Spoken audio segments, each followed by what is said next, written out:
வணக்கம்.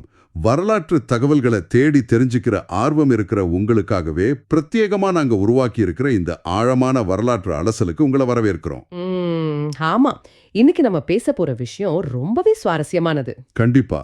இப்போ ஜூலை 1999 சிலுவை போர் வீரர்கள் ஜெருசலேமை கைப்பற்றின அந்த பெரிய வரலாற்று நிகழ்வு உங்களுக்கு நல்லாவே தெரிஞ்சிருக்கும். ஆனா அந்த போர் முடிஞ்ச மறுநாள் காலையில என்ன நடந்துச்சு? எக்ஸாக்ட்லி. ஒரு தூசு படிஞ்ச அந்த போர்க்களத்துக்கு அப்புறம் ஒரு புது நாட்டை, அதுவும் பலதரப்பட்ட மக்கள் வாழ்ற ஒரு நாட்டை நிர்வாகம் செய்யறதுல அவங்க என்னென்ன சவால்களை சந்திச்சாங்க அப்படிங்கறத பத்தி தான் நம்ம இன்னைக்கு ஆழமா அலச போறோம். ஆமா. பல்வேறு வரலாற்று ஆய்வு கட்டுரைகள், நம்பகமான புத்தகங்கள், குறிப்புகள் இதிலிருந்து தான் இந்த தகவல்களை நம்ம தொகுத்திருக்கோம். இந்த அலசலோட முக்கியமான நோக்கமே, அதாவது ஒரு மாபெரும் ராணுவ வெற்றிக்கு பின்னாடி ஒளிஞ்சிருக்கிற ஆட்சி நிர்வாகத்தோட நிதர்சனங்களை, அரசியல் நெருக்கடிகளை புரிஞ்சுக்கிறது தான்.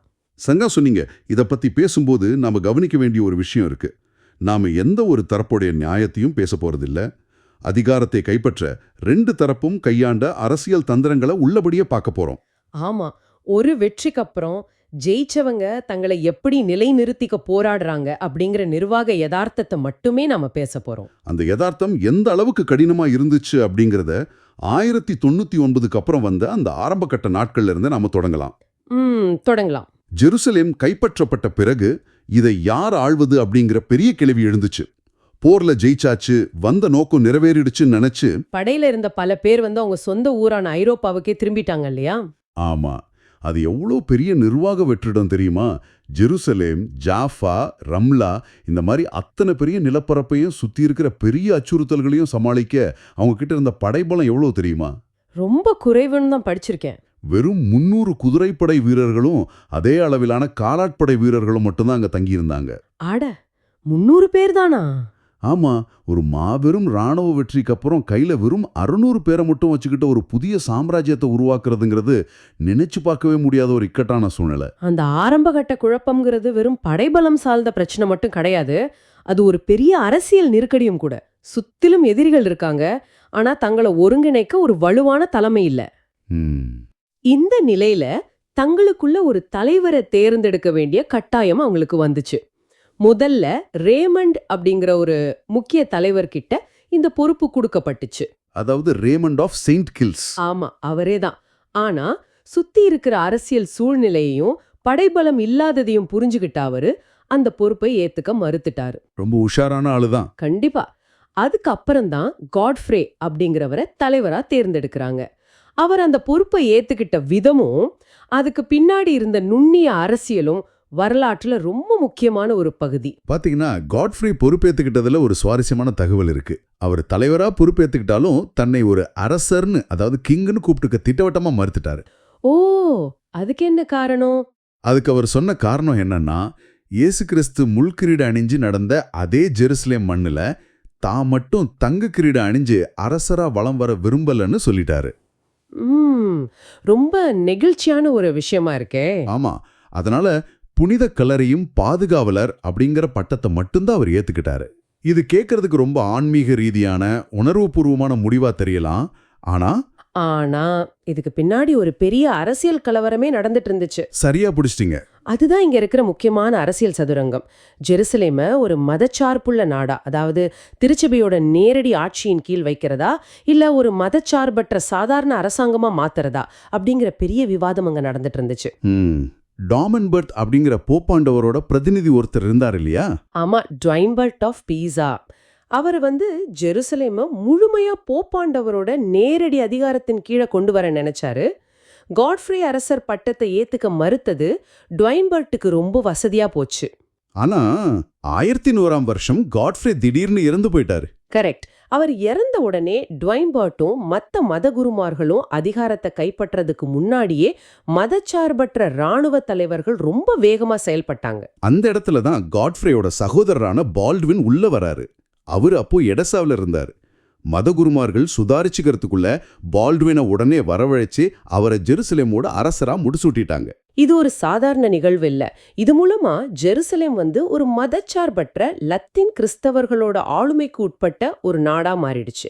மதகுருமார்கள் கையில அதிகாரம் போறது ரொம்ப தந்திரமா தடுக்கப்பட்டுச்சு. சரி, ஒரு வழியா அரசாங்கம் உருவாயிடுச்சு. இப்போ இந்த சிலுவை போர் வீரர்கள் மத்திய கிழக்குல எப்படி தங்களுடைய ஆட்சியை நிலைநிறுத்தினாங்கன்னு பார்த்தா அவங்க 4 முக்கிய பகுதிகளை உருவாக்குனாங்க.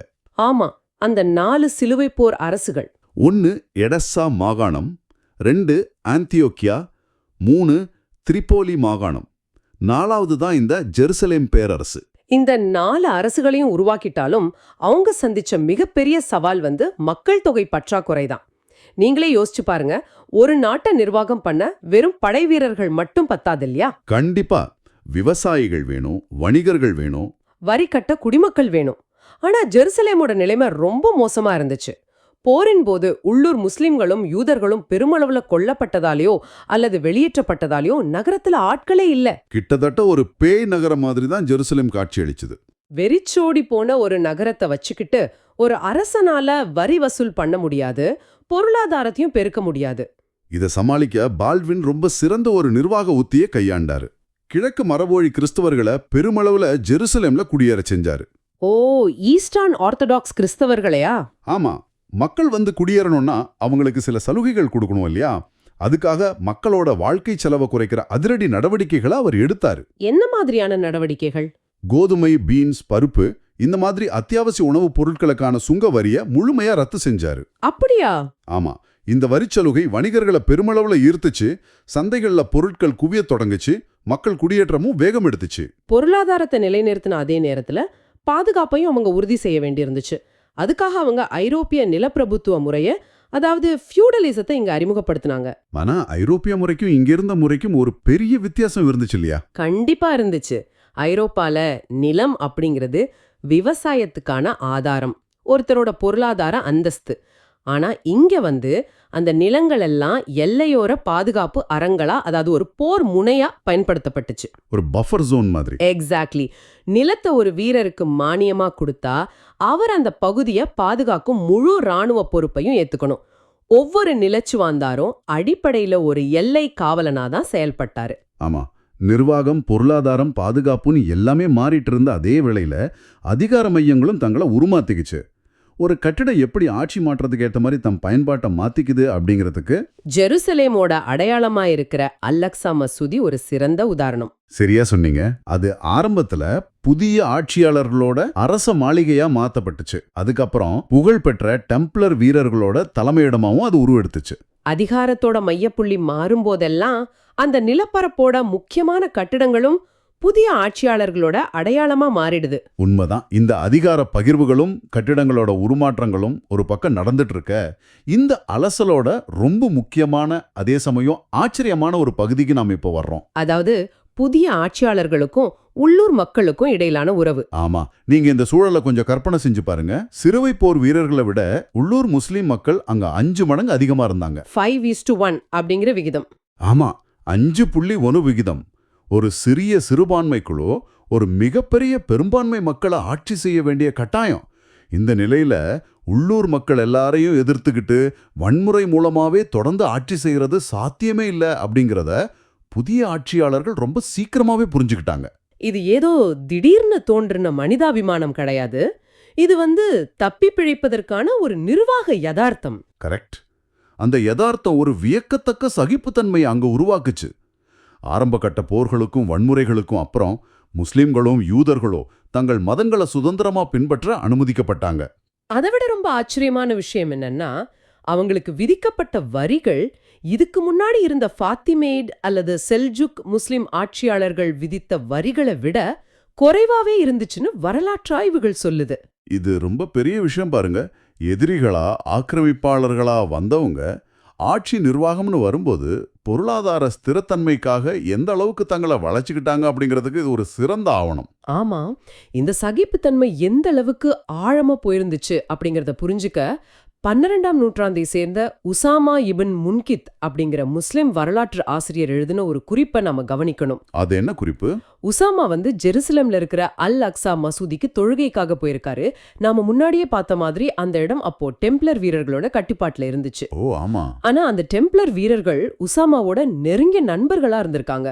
உசாமா உள்ள நுழைஞ்சதும் அவர் அமைதியா தொழுகை நடத்துறதுக்காக அந்த மாபெரும் கட்டிடத்துக்குள்ள இருந்த ஒரு சின்ன மசூதியை அந்த டெம்ப்ளர் வீரர்கள் முழுமையா காலி செஞ்சு அவருக்கு வசதி பண்ணி கொடுத்ததா உசாமா தன்னோட குறிப்புகள்ல பதிவு செஞ்சிருக்காரு.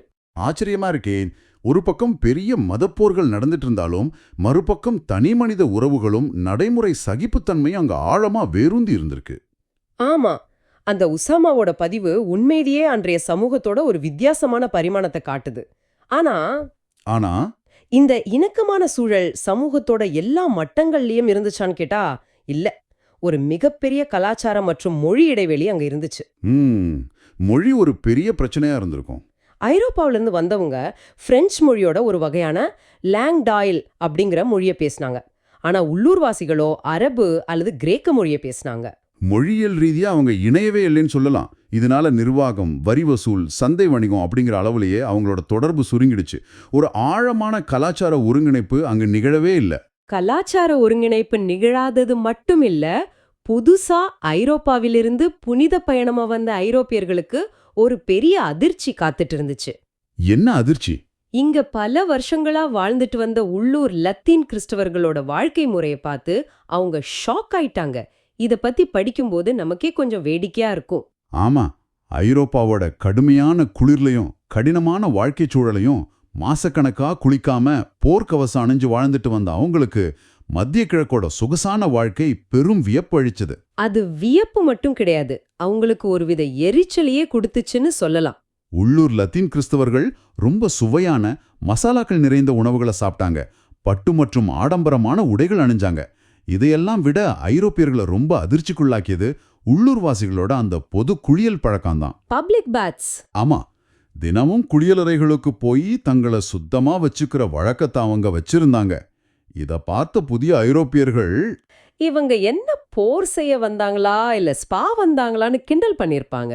அதுதான், இவங்க போர்களை விட குளியலறைகளுக்கே அதிகம் பழகி போனா மென்மையானவர்களா மாறிட்டாங்கன்னு ரொம்ப கடுமையா விமர்சனம் பண்ணாங்க. ஒருத்தரோட சாதாரண அன்றாட பழக்கம் இன்னொருத்தருக்கு எப்படி தங்கள் மத புனிதத்தையே கெடுப்பதா தோணுது அப்படிங்கறது ஆச்சரியம்தான். உண்மைதான். இந்த குளியலறை கலாச்சார அதிர்ச்சிகள் எல்லாம் ஒரு பக்கம் நடந்துட்டு இருக்க, திரைக்கு பின்னாடி ஐரோப்பிய திருச்சபை வேறொரு மாபெரும் அரசியல் காய நகர்த்திட்டு இருந்துச்சு. இந்த உள்ளூர் லத்தீன் கிறிஸ்தவர்கள் முஸ்லிம்களோட ரொம்ப இணக்கமாவும் சகிப்புத்தன்மையோட வாழ்றத ஐரோப்பிய திருச்சபை கொஞ்சம் கூட விரும்பல. மக்களோட மத நம்பிக்கை தீவிரமா இருக்கணும், அவங்க உள்ளூர் கலாச்சாரத்தோட கரைஞ்சிடக்கூடாது அப்படிங்கிறதுக்காக அவங்க ஒரு யுக்தியை கையாண்டாங்க இல்லையா? ஆமா, வில்லியம் ஆஃப் டயர் அப்படிங்கிற புகழ்பெற்ற வரலாற்றாசிரியர் மற்றும் பிஷப்பை தவிர மற்ற எல்லா பிஷப்புகளையும் ஐரோப்பாவிலிருந்தே நேரடியாக அங்க இறக்குமதி செஞ்சாங்க. உள்ளூர் மக்களுக்கு பொறுப்புகள் கொடுத்தா அவங்க ரொம்ப இணக்கமா போயிடுவாங்க அப்படிங்கிற திருச்சபையோட அச்சமே இதுக்கு முக்கிய காரணம். ஆமா, சமூக அளவிலும் மத அளவிலும் இப்படிப்பட்ட முரண்பாடுகள் இருந்த நிலையில அரசியல் களமும் அவங்களுக்கு சாதகமா இல்ல. அதாவது நாம ஆரம்பத்துல பார்த்த அந்த 4 சிலுவை போர் அரசுகளும் தங்களுக்குள்ள ஒற்றுமையா இருந்தாங்களான்னு கேட்டா கண்டிப்பா இல்ல. அந்தியோக்கியாவும் எடெஸ்ஸாவும் நிலப்பரப்புக்காகவும் அதிகாரத்துக்காகவும் தங்களுக்குள்ளேயே அடிச்சுக்கிட்டாங்க. தங்களை சுத்தியும் ஒரு பெரிய எதிரிப்படை சூழ்ந்திருக்கும் போது தங்களுக்குள்ளேயே சண்டை போட்டுக்கிறது எவ்வளவு பெரிய ராஜதந்திர பிழை பாருங்க. கண்டிப்பா. இப்படி தங்களுக்குள்ள பிளவுகளும் சண்டைகளும் மலிஞ்சு கிடந்த நேரத்துல தான் முஸ்லிம் உலகத்துல ஒரு மாபெரும் சக்தி எழுச்சி பெற தொடங்குச்சு. இமாத் அத்தின் ஜென்கி. ஆமா, அவரேதான். அரசியல் பிளவுகளால சிதறி கிடந்த முஸ்லிம் படைகளை ஒன்றிணைக்கும் வல்லமை அவர்கிட்ட இருந்துச்சு.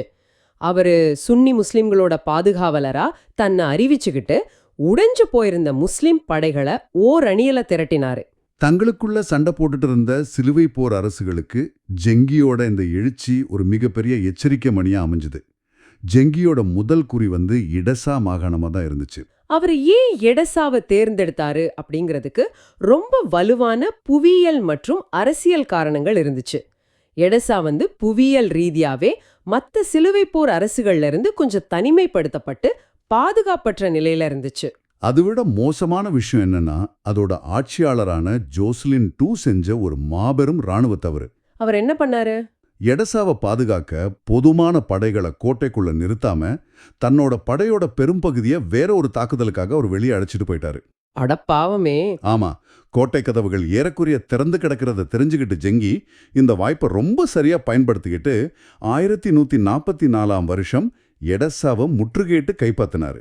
1144ல எடசா வீழ்ந்தது அப்படிங்கிறது ஒரு சாதாரண நிலப்பரப்போட இழப்பு மட்டும் கிடையாது. இது முஸ்லிம்களுக்கு கிடைச்ச ஒரு மாபெரும் உளவியல் வெற்றி.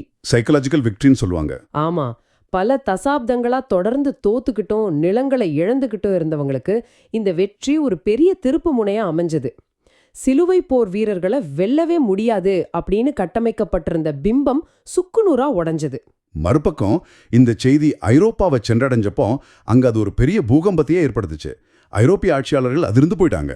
எடெஸ்ஸாவோட வீழ்ச்சி ஏற்படுத்தின இந்த மாபெரும் அதிர்ச்சியோட விளைவுதான் வரலாற்றுல 2ஆம் சிலுவை போர் உருவாவதற்கே நேரடி காரணமா அமைஞ்சது. ஆமா, ஆக ஒரு இராணுவ படையெடுப்போட வெற்றி அப்படிங்கிறது அந்த முதல் நாள் போரோட முடிவுல இல்ல, அது தொடர்ச்சியான அரசியல் நகர்வுகள்ல இருக்கு அப்படிங்கிறது இந்த வரலாறு நமக்கு கத்துக் கொடுக்குது. சரியா சொன்னீங்க. 1099க்கு பிந்தைய இந்த நிகழ்வுகள்லேருந்து நாம புரிஞ்சுக்க வேண்டியது என்னன்னா, பலதரப்பட்ட மக்களையும் முற்றிலும் வேறுபட்ட கலாச்சாரங்களையும் ஒன்றிணைச்சு ஒரு வலுவான நிர்வாகத்தை நடத்துறது எவ்வளவு கடினமான காரியம் அப்படிங்கிறது தான். ஆமா, இந்த அரசுகளோட ஏற்ற இறக்கங்கள், உள்நாட்டு பூசல்கள், மக்கள் தொகையை சமாளிக்கிற உத்திகள், எதிரிகளுடனான நடைமுறை சகிப்புத்தன்மை, இதெல்லாம் அன்றைய காலத்துக்கு மட்டும் இல்ல, இன்றைய நவீன உலக அரசியலுக்கும் கூட ஒரு சிறந்த வரலாற்று பாடமா அமையுது இல்லையா? கண்டிப்பா. இந்த ஆழமான விவாதத்தை முடிக்கிறதுக்கு முன்னாடி நாம இதுவரைக்கும் பேசாத, ஆனா நீங்க கட்டாயம் ஆழமா சிந்திக்க வேண்டிய ஒரு சுவாரஸ்யமான கேள்வியை நாங்க முன்வைக்கிறோம். என்ன கேள்வின்னு பாத்தீங்கன்னா, இந்த தொடர்ச்சியான மத போர்களுக்கும் அரசியல் சண்டைகளுக்கும் நடுவுல யாருடைய கண்ணுக்கும் பெருசா தெரியாம வெனிஸ், ஜெனோவா மாதிரியான இத்தாலிய வர்த்தக நகரங்கள் தங்கள் வணிகத்தை மத்திய கிழக்குல ரொம்ப சாதுரியமா விரிவுபடுத்தினாங்க. ஆமா, அவங்க பெரிய அளவுல லாபம் சம்பாதிச்சாங்க. அவங்க மதத்தை பத்தி பெருசா கவலைப்படல, மாறாக புதிய சந்தைகளை உருவாக்குறதுல தான் குறியா இருந்தாங்க. இப்போ வரலாற்றோட பக்கங்களை திருப்பி பார்த்தா ஒரு பெரிய கேள்வி எழும்புது. சிலுவை போர் அரசுகளோட உண்மையான வீச்சு அப்படிங்கிறது அவங்க பெற்ற அந்த தற்காலிக மத ரீதியான இராணுவ வெற்றியில இருக்கா, அல்லது மத்தியதரை கடல் பகுதியில அவங்க தொடங்கி வச்ச இந்த உலகளாவிய மாபெரும் வர்த்தக புரட்சியில இருக்கா? இது உண்மையிலே நீங்க கொஞ்சம் நின்னு நிதானமா யோசிக்க வேண்டிய ஒரு விஷயம்தான். போர், ரத்தம், மதம், நிலப்பரப்பு இதையெல்லாம் தாண்டி அமைதியா ஊடுருவும் வணிகம் எப்படி ஒரு உலகத்தை இணைக்குது, எப்படி தன் லாபத்தை தேடிக்குது அப்படிங்கிறத பத்தி நீங்களே கொஞ்சம் ஆழமா சிந்திச்சு பாருங்க. ஒரு மாபெரும் வெற்றியின் பின்னணியில இருக்கிற அத்தனை சுவாரஸ்யங்களையும் அரசியல் தந்திரங்களையும் இன்னைக்கு நாம ரொம்ப விரிவாக பார்த்தோம். இந்த ஆழமான வரலாற்று அலசல் கடந்த காலத்தை பற்றிய உங்களோட பார்வைக்கு புதிய பல திறப்புகள் அளித்திருக்குன்னு நாங்க நம்புறோம். மீண்டும் இது போல ஆச்சரியமூட்டும் மற்றொரு வரலாற்று அலசலோட உங்களை சந்திக்கிறோம். அதுவரை சிந்தித்துக் கொண்டிருங்கள்.